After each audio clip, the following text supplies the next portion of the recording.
if you're looking to move to Spain and start a bed and breakfast there to sustain yourself, then this video is for you. Now, this is a question we get so often. A lot of people want to move to Spain and start a bed and breakfast so they can make money and be kind of self-sustaining. I get regular emails about it. We get questions in the group about it. We get people who visit us here and ask us about it. And it's usually something that I would only answer in private because parts of it are pretty private. However, I'm telling that story to so many people, I thought might as well make a video out of it. So the first question that I believe people should be asking themselves before they move, and that's something we didn't actually do enough, is how profitable would it be to start a bed and breakfast? Like people say, hey, we're going to move to Spain, start a bed and breakfast so we can make money. However, don't forget about the investments you need to make to actually start a bed and breakfast. Basically, a bed and breakfast wouldn't usually be profitable unless you have at least 4 or 5 rooms, something like that, depends. And basically, to buy a house or build a house that has 4 or 5 rooms extra, that's a big investment, basically. So that's something to really take into account because building a house or buying a house, it's not cheap. A second thing to take into account is autonomo as well. So when you are self-employed in Spain, you would pay a monthly fee. In the beginning, it's not that much, like they give you time to start and everything, but after a while, it's several hundred euros a person. And basically, it's a good thing because at the same time, it gives you access to social security, health insurance, pension, and all of that. At the same time, it's a lot of money to be paying each month for a business that might not be making you that much money. So that's something to really take into account. Also, like, I don't know how things are in all areas. Like, I am pretty sure that if you start something like this at the coast and you buy something with all the licenses, we'll get into that later, but I'm pretty sure that over there you could probably make a good living. Over here though, we have a pretty short season, so people aren't coming for holidays from abroad like they would be going to the coast or like they would be going to the south, because we still get winter here. So people would come from Barcelona, from Zaragoza, from Valencia for the weekend. Foreigners would come in the summer or during the bigger holidays, but basically the actual high season is pretty short. It's basically the month of August and around Easter. That's high season. Apart from that, like, you'd be lucky to be fully booked in other weekends, like sometimes a long weekend in Barcelona or things like that.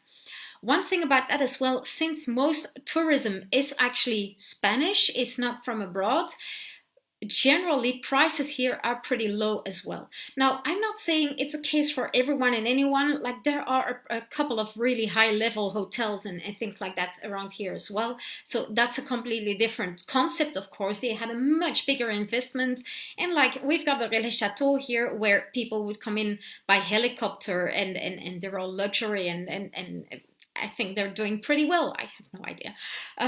But yeah. So basically, I'm just talking about the idea of, hey, let's go live off grid and, hey, we'll just do a bed and breakfast so we get some money coming in. Was what we thought, and we thought wrong, basically. So that's about, you really need to make sure it is profitable. What happened for us basically is we made the big extra investments. If you've ever seen our house, it's huge, and half of it is guest accommodations, and that's a big, very, very big extra investment. And in hindsight 2020, right? But in hindsight, we could have used that money to live well for years instead of spending it on an extra level of our house and all the extra systems we needed for all those extra people, etc. So that's something to take into account, definitely. The second question we sometimes get, although lots of people are not in that stage, either they already bought the property or they're thinking about, but if you are actually looking for a property to put a bed and breakfast on, so to build a bed and breakfast on, that's quite a process, because the process in general, if you want to live off-grid, so we're talking about an off-grid bed and breakfast here mostly, but if you want to live off-grid, usually that means buying a property that doesn't have anything on it yet. So usually that means changing the property destination. So it would be just farmland and you will want to change it to something that you can actually build on. So that's one process. Then you'll want to get an actual license to build on. That's a second process that you have to go through. Then there's the building of the house. Like, that's not going to take 1 month or anything. That's a thing, right? Then after your house is built, that was a surprise for us, you have to get it registered. Now, that's a process, and technically, like most people, normal people, like, it's not a thing for them. You have all the time in the world to get your house registered. We've been living here, a couple of years now, and our house is not registered yet. We are in the process. We are collecting all the things we need to get our house registered. So yeah, maybe we'll get here by the end of the year. I'll let you know.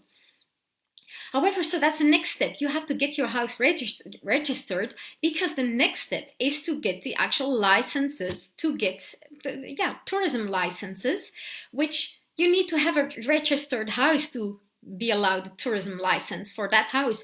Even if you've, like, that's the case for a lot of people. They've been running a bed and breakfast for years. They've been having guests. They've been paying taxes. They've been doing all the things neatly and going through all the hoops. But they don't have their house isn't registered, so they don't have the licenses. And it's a thingy. So if you want to buy an off-grid property to build a bed and breakfast on, first of all, think twice. And if you really want to do it, just take into account that it will take probably years. So my recommendation there would be to buy something that already has something on it. Either like a friend of mine bought a bed and breakfast with all licenses, and I'm not saying she has it easy or anything, like, it's still hard work and everything. But hey, she didn't have to spend years going after licenses and stuff. So the question there would be, where do I get the licenses? So first, you would need all the licenses to build your house. Then after that, you'll need licenses at different levels, basically. So you need to get some papers signed by the ayuntamiento, by the local town hall. You need to get some things approved by the comarca, by the area, region, zone, whatever. There's also some license that you need from state level. So those are things, just know that you need all of them. And I'm not going into details now, because the Spanish love to change the laws, and I would love for this video to be valid for more than a week. So what I would say is it's easiest, if you want to get your licenses and you are off-grid, the major stuck on thing, like the things that people get stuck with, is a water. Because officially the rules say, like, hey, a bed and breakfast needs, or a casa rural, how they call it, needs to have the following things, and one of them is being hooked up to mains water. If you don't have that, there's a way to get the license anyway, but it's more of a process. The easiest way to do it is to get tanks delivered to your house from, like, official registered tanks with drinking water, etc. That's the way one couple around here solved it. But if you really want to just get your own water, etc., it's a bit more of a hassle. We'll let you know if anyone gets to get a license that way. So what I mainly want to convey with this video is basically what happened to us. I know lots of people have this romantic idea. We did that too. Like, we knew it was going to be hard work, but we still made our, I don't know if you made our mistakes, but we still had surprises, basically. One major surprise was that people don't actually read, or they don't look at pictures even when they book something. So at the beginning, we were on booking.com, we were on Airbnb. People would come, like, during the season, we were fully booked. And the thing with that is, a lot of people were really surprised about where they ended up. So we would get reviews saying, oh, they were so far from the village, we even had to take the car to go to the restaurant. Oh, they were too far from the town where, like, lots of people would come here for, in Alcañiz, there's a racing track. So we would get a couple of reviews we had saying, hey, they're too far from the racing track. It's like, yeah, who cares? One guy even gave us like a 2 out of 10 on location because, yeah, because it was too far from the village. Well, have you seen our view? We've got mountains and all this stuff. But yeah, so that's one thing. And we had people show up here in a suit and high heels and very surprised that we had alpacas walking around and stuff like that. Well, we put our alpacas and our chickens and everything on the pictures. People don't look at pictures, people don't read. And so for a while it was kind of okay, but after a while it started getting to us that most of the people who came here did not actually want to be here. They weren't here because they loved the whole tiny farm thing or they love the off-grid thing. They just wanted to be somewhere else, even though like in the morning they would be all amazed about the breakfast and oh, in the beds were so comfortable, but still they did not actually want to come here. So that was a kind of thing for us. And we also had a lot of one-nighters, so people who would just arrive basically after dark. They just needed something to eat, a bed to sleep in, and they would be gone again in the morning and for a hike in the mountains. And so that's easy to fix, like on any platform where you rent out your bed and breakfast. You can just say minimum 2 nights or something like that, which, yeah, you can still get people who would arrive after dark, go away in the morning, come home after dark again, and not actually enjoy what an amazing place we are at. But yeah, so that's very personal. So if you don't care about that, we thought we wouldn't care about that. We ended up caring. The thing with that, the whole thing though, is we ended up being more stressed than we ever thought we would.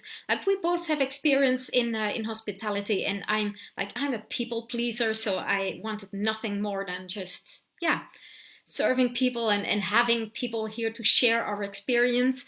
And in the end, well, I ended up not sleeping during the season. Like in summer, I would almost not sleep because I was just scared that the dog would start barking, or scared that the people would wake up and say, oh, there's too many mosquitoes. I would never get bitten, they would. But yeah, so that kind of thing, I would have trouble at night. And then Axel would actually not like to go out during the day because he was like, we need to be available for people. So we got quite stressed about the whole thing. And especially about having people in our house 24/7. We always had people in our house. Well, as soon as people were gone, like it's a totally different life and you can actually be self-sufficient. And that's a part that got to me most. Basically, it's where it actually interfered with my dream of being self-sufficient and of working in the garden and all of that. So especially back then, I had the garden down in Barrank, and especially in summer, during high season, it gets pretty hot during the day. So you would want to work in the garden. You need to water the garden early in the morning, late at night. But that's when the guests would need attention. They would need breakfast or they would need food at night. So that's the first reason why we stopped doing bed and breakfast and why we went self-catering at the point. So I could get back to, like in summer, I really enjoy waking up really early at 6 o'clock and spending some time in the garden before the sun gets too hot for me to, yeah, be in the sun. So yeah, that's one thing. And I also started resenting. I've always worked online in between, and I thought it was, yeah, technically it was fine to combine it, except that I would often be spending a lot of time with clients or cleaning rooms or doing all the things for hardly no money, because the prices are not that high here.